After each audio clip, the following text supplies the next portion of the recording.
Alright then, here's how I have the playoffs going. Tried to be as unbiased as I could, and here we go.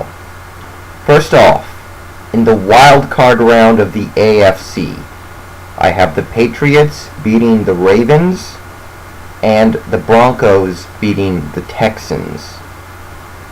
In the NFC wild card round, I have the Eagles beating the Panthers and the Bears beating the Cardinals. Both road teams winning in that instance. In the divisional round, I have the Colts beating the Patriots and the Steelers beating the Broncos. In the NFC divisional round, I have the Giants beating the Eagles and I have the Packers beating the Bears. Two divisional rivalries. In the AFC Conference Championship game, I have the Colts beating the Steelers. And in the NFC Conference Championship game, I have the Giants beating the Packers. Again. And the Super Bowl, we have our Manning Bowl. I kind of feel like it's going to happen this year. It's the best guess I have. And obviously the media is going to kill it. Overkill. You know how they get about those kind of things. And I think the Colts prevail. Most years I do end up picking the Colts. Not because I think they have an amazing shot at it, but most years I feel the most comfortable with them. I think they have as good a chance as anyone else. So I'm going to pin my hopes to them.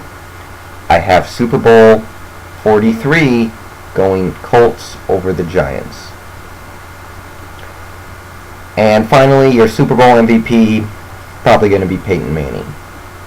I'm going to throw 10 more predictions in now. There were 10 more things I kind of thought of while I was in between videos. So, number 41, I have the league MVP, Peyton Manning. I think he has a fantastic season.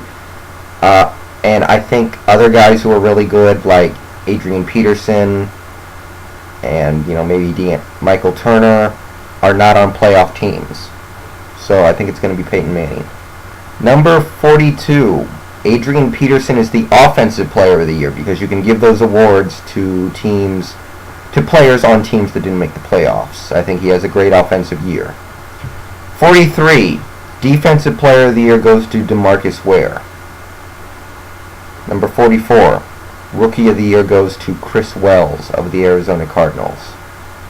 45, Comeback Player of the Year, obviously going to be Tom Brady.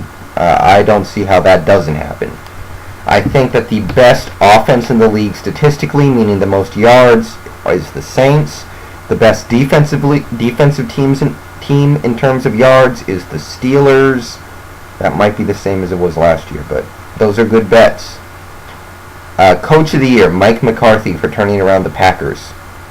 Biggest improvement, I think it's going to be the Packers. I think they win at least 10 games, which would be a significant improvement over last year. And the biggest fall off, I think, is going to be the Vikings. Again, I really like Adrian, but don't like the quarterback situation. I think the Brett Favre thing really screwed them over. So I'm going to say they win 6 or less games, and that puts them well out of playoff contention. So they fall off by at least 3 games. They'll probably fall off by more, but I'm going to say that for now. And, you have Pat Williams getting older as well, so a lot of things going on there. That's about it.